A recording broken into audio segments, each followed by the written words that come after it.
My name's Mary, and life took a tough turn when I was just 10. My dad had been sick for a while, but I didn't really understand what was going on until he was gone for good. One day he was there, and the next day, there was just an empty seat at the dinner table. It didn't take long for my mom to fill that empty space. 2 months later, she brought home Jack. I guess she felt lonely and needed someone fast. Jack moved in like he owned the place, and it was clear he didn't want me around. Mary, this is Jack. Jack, this is my daughter Mary. Mom introduced us the day he moved in. Jack looked at me coldly, like he'd rather be anywhere else. Hi, I managed to say, feeling shy but trying to be polite. Jack just nodded, not even smiling.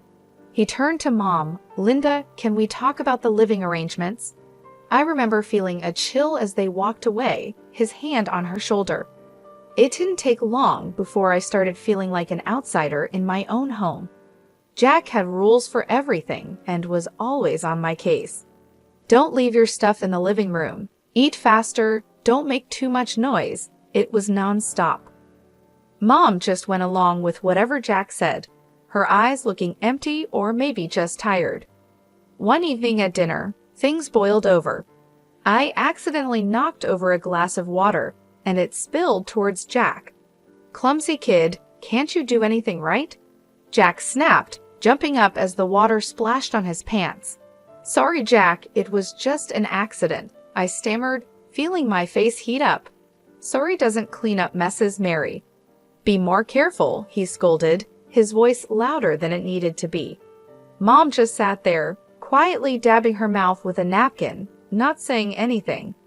I looked at her, hoping she would say something, anything, to stand up for me, but she stayed silent. I heard them arguing in their room. Jack's voice was loud and harsh. Linda, that kid of yours needs to shape up. I'm not going to live in chaos just because you're used to it. Mom's reply was soft, but I could catch bits of it. Jack, please, she's just a child. She's still adjusting. Adjusting? It's been months. I'm telling you, if things don't change, I didn't hear the rest, but I didn't need to. The message was clear. Jack wanted me out of the way, and Mom wasn't fighting too hard against it. The next few months were just as hard. Jack's complaints were a daily thing, and Mom's silence grew heavier. I was walking on eggshells, trying not to make a sound, trying to disappear if I could.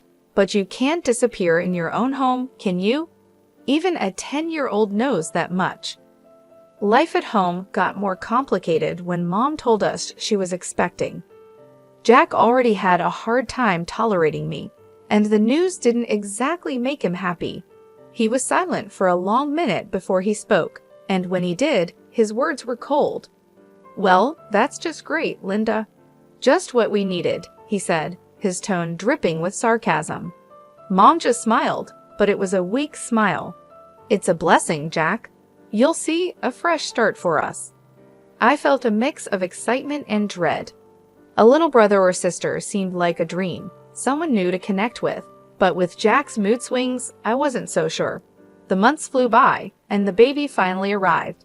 It was a girl, and they named her Lauren. I was thrilled. She was so tiny, and when I first saw her, all wrapped up in her pink blanket, my heart melted. I thought having Lauren around might make things better, even make Jack soften up a bit. Holding Lauren felt magical. She was so small, her tiny fingers grasping at nothing. Hey there, Lauren, I'm your big sister, Mary. I'm going to take good care of you, I whispered, promising silently to be there for her no matter what. But the magic didn't last. Bringing Lauren home changed things again. Jack became fussier than ever, especially about money. One night, about a week after Lauren came home, I overheard him talking to Mom in the kitchen. His voice was harsh, louder than it needed to be. More expenses, Linda. Diapers, formula, who knows what else. And what about Mary? She's not even mine, and I'm paying for her too. Mom's voice was a quiet murmur. Jack, please, she's just a child. We can manage, things will settle down. It's not just about managing Linda, it's about priorities. We need to think about our family now, our real family. I knew what that meant. I wasn't real family. The sting of those words hit me hard. I slid down the wall by my door, hugging my knees, trying not to cry.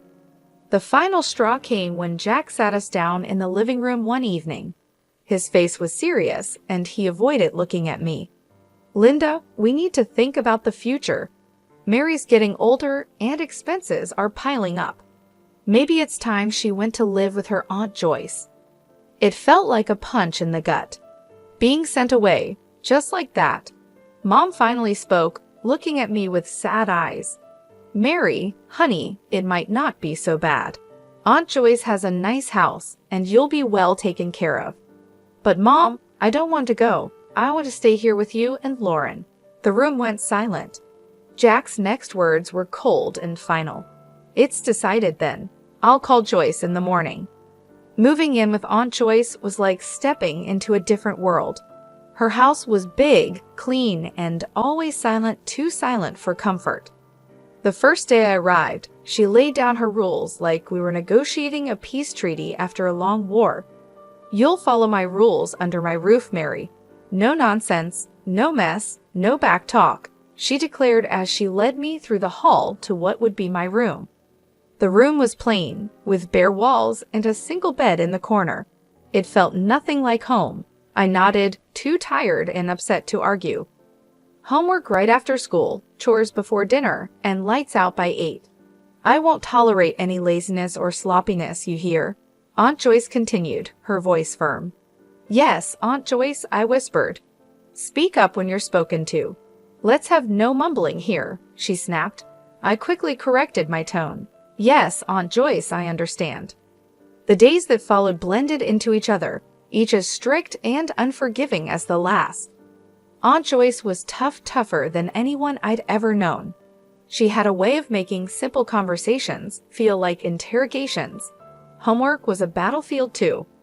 If I got a B instead of an A, Aunt Joyce had sharp words for me.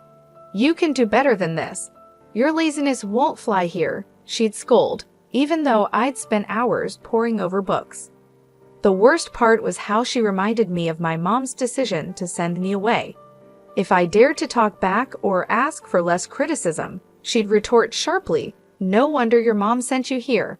You need discipline. You obviously weren't getting it." Those words hurt. They always did. They made me feel unwanted, unloved, like I didn't belong anywhere.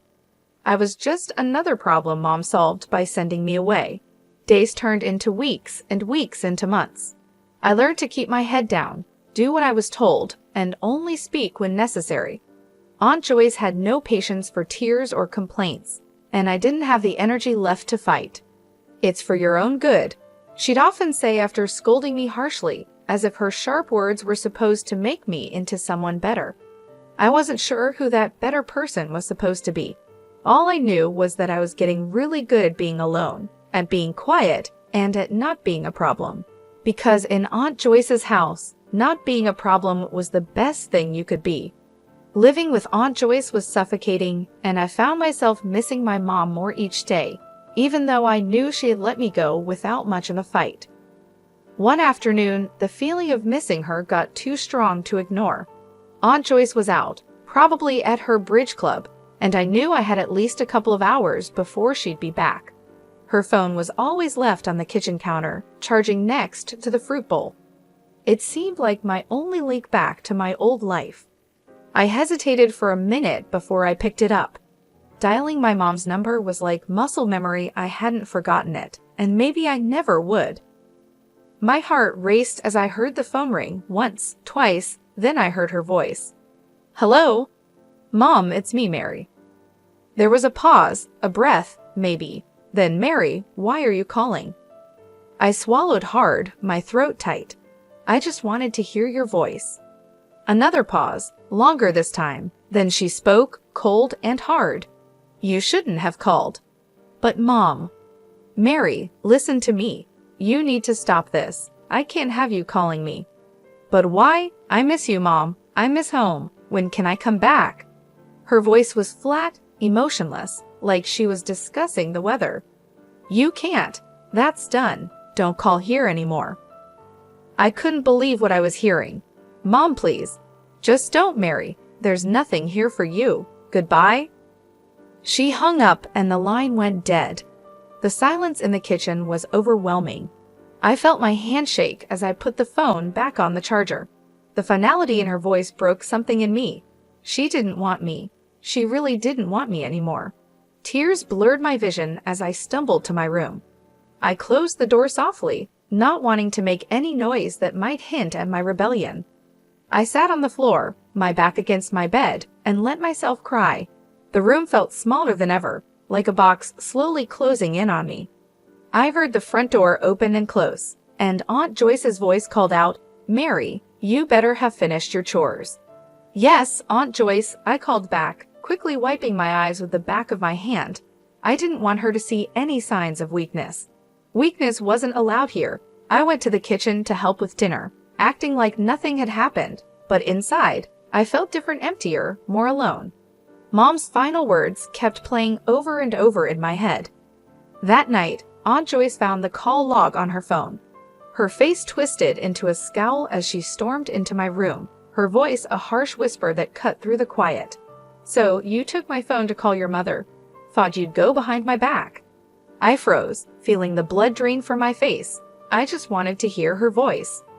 Aunt Joyce laughed, a harsh, grating sound. "And what did that get you, huh? She doesn't want you, Mary. Even you can't deny it now." Her words were like ice, and I felt them chill me to the bone. She grabbed my arm, her grip tight and painful. "No more phone, no more pity parties. You're here because she doesn't want you. Remember that." The punishment was severe, more chores, stricter rules, and the cold shoulder from Aunt Joyce, who made sure I felt just how unwanted I was every day after that. Aunt Joyce's house had become a prison, each day dragging on heavier than the last. It was clear I was nothing but a burden to her, a nuisance she put up with only because she had to.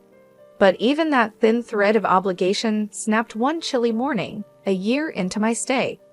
"You're packing your bags today, Mary," Aunt Joyce announced over breakfast, her voice stern and final. I stared at her, my spoon halfway in my mouth. "What? Why?" "Your mother stopped sending money." "No money, no reason to keep you here," she replied bluntly, sipping her coffee as if we were discussing something as trivial as the weather. I felt a cold dread settle in my stomach. "So what happens to me now?" She shrugged, a cold, dismissive gesture. "Not my problem. You can go live with your grandmother. If she won't take you, then it's the orphanage." The thought of going to an orphanage terrified me, but the mention of Grandma sparked a tiny flicker of hope. I hadn't seen her since I was little, barely remembered her, but surely she wouldn't turn me away. Packing my bags felt surreal, like it was happening to someone else. I was packing up my life at Aunt Joyce's, each item a reminder of the year I'd lost. Aunt Joyce drove me to Grandma's house, and the car ride was silent except for the hum of the engine. When we arrived, the house was smaller and cozier than Aunt Joyce's big, imposing place. Grandma was waiting at the door, her expression unreadable. "This is Mary, your granddaughter," Aunt Joyce said, not bothering with any pleasantries. "I can't keep her anymore. Linda stopped paying." Grandma looked me over, her eyes sharp but not unkind. "I see, come in, Mary." Aunt Joyce didn't stay long. With a brief nod, she left, her duty to me discarded as easily as she had gotten rid of me. Inside, Grandma's house was warm and filled with the scent of cinnamon and something sweet baking. It felt welcoming, a stark contrast to Aunt Joyce's cold, sterile environment. "You'll be staying in the guest room. I suppose we'll need to sort out some more permanent arrangements," Grandma said as she led me down the hall. The guest room was small, with a window overlooking the garden. It felt safe, a feeling I hadn't associated with a place in a long time. "Thank you, Grandma," I said quietly, still unsure of my welcome. She nodded. "We're family, Mary. You belong here more than anywhere else." Over the next few weeks, I adjusted to life with Grandma. It was different. She was strict, but there was a kindness to her rules, a gentleness in her reprimands. "You need to do your chores, Mary. Everyone contributes here," she would remind me, but her tone was patient, not harsh. "Yes, Grandma," I would respond, grateful for her fair approach. Living with Grandma, I began to heal. I found comfort in the quiet routine of our days, the peaceful nights, and the steady rhythm of life that was so different from the chaos with Aunt Joyce. The months passed, and on my 19th birthday, Grandma made a decision that would change everything. Over breakfast, she slid an envelope across the table to me. "Take a look at this, Mary," she said, her voice carrying a mix of seriousness and warmth. I opened the envelope and pulled out some official-looking papers. "What's this?" "It's adoption papers, Mary. I want to adopt you. Make things official so no one can ever make you feel unwanted again," she explained, watching me closely for my reaction. I felt a lump in my throat. "Really, Grandma? You mean it?"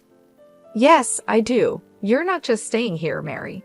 You're my family, and it's time we made that clear to everyone else, too." 2 weeks later, it was done. We went to court, and I officially became Mary Bennett, with a new sense of belonging that I had longed for since Mom sent me away. With Grandma's support, I finally felt like I was home.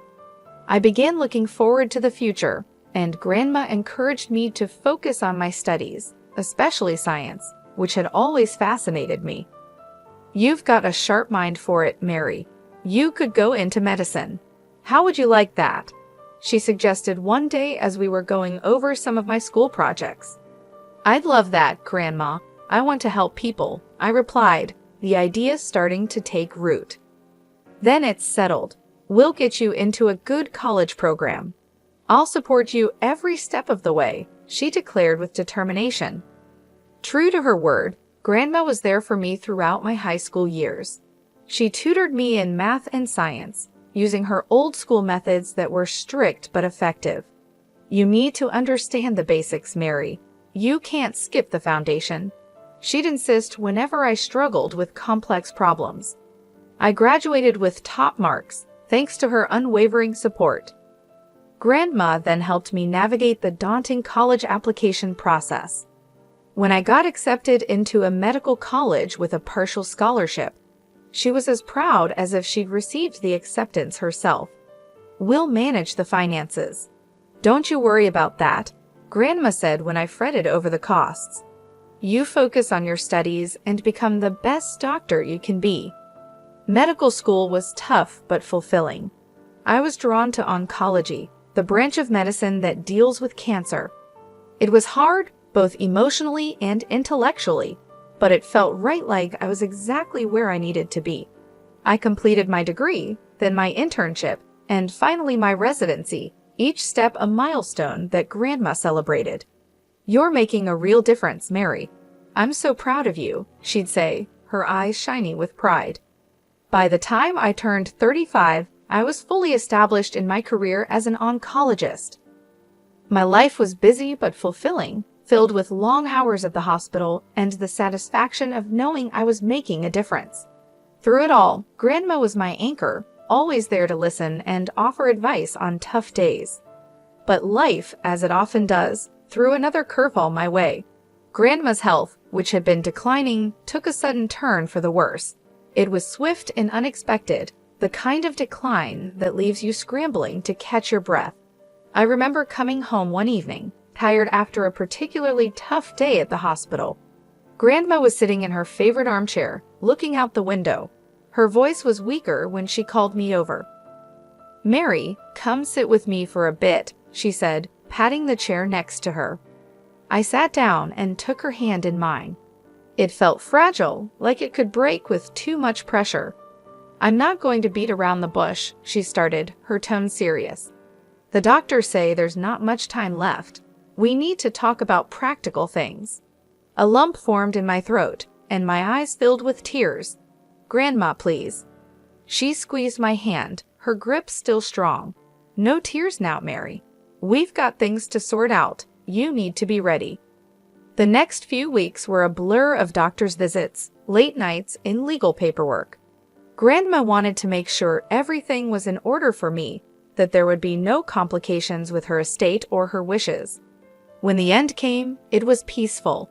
Grandma passed away in her sleep at home, just as she had wanted. The emptiness left by her passing was overwhelming, and the silence in the house felt too heavy to bear at times.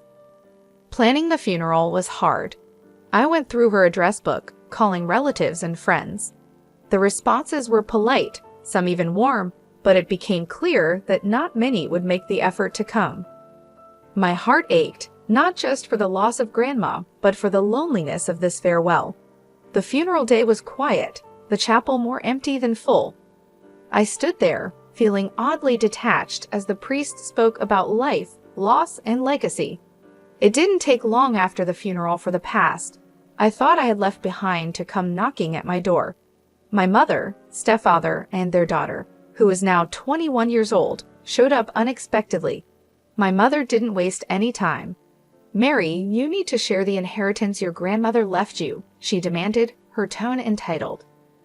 I stared at them, disbelief mixing with anger. "You left me, remember? 21 years ago, you decided I was too much of a burden." My mother's face twisted into a sneer. "Ungrateful girl. Now you're a rich doctor with an inheritance. You owe us." I laughed, the sound bitter. "Grandma adopted me legally. You're nothing to me now." The shock on her face was almost comical. My stepfather, ever the bully, leaned in. "You're going to regret this, Mary." As they left, I slammed the door behind them, the click of the lock sounding unusually satisfying. Standing there, my back against the door, I felt a mix of relief and renewed determination. A few days after their visit, I was at work when I got a call from a neighbor. "Mary, it looks like your family's at your house again. They've been bringing in furniture. It looks like they're moving in or something." When I pulled into the driveway, seeing their car parked out front made my stomach turn. I walked in to find my mother, stepfather, and stepsister unpacking boxes in the living room, acting like they owned the place. "What are you doing?" I demanded, trying to keep my voice steady. My mother turned around, feigning surprise. "Oh, Mary, we're just settling in. After all, this is family property." "No, it's not. This is my house, legally left to me by Grandma. You need to leave now." My stepfather stepped forward with a smirk on his face. "Make us. We're family, and we deserve a part of this house." I could feel the anger rising inside me. "You haven't been family for over 21 years. You can't just come here and claim what's mine." My stepsister, who had been watching from the side, finally spoke up.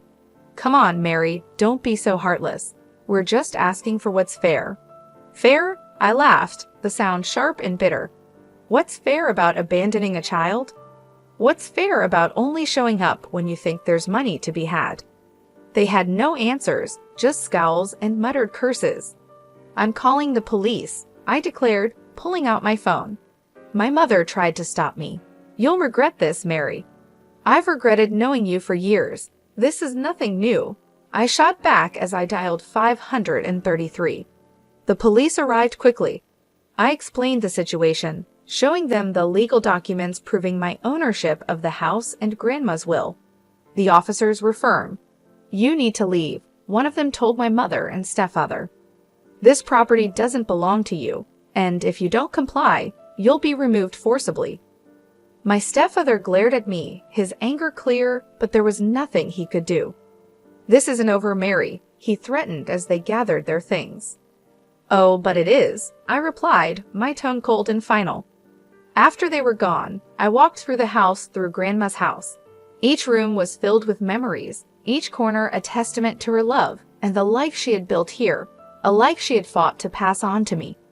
Standing in her favorite spot by the window, I made a promise, not just to her but to myself. I would not let the bitterness of the past tarnish my future. I had fought hard to become who I was, and I would continue to fight to honor her legacy and the sacrifices she had made for me.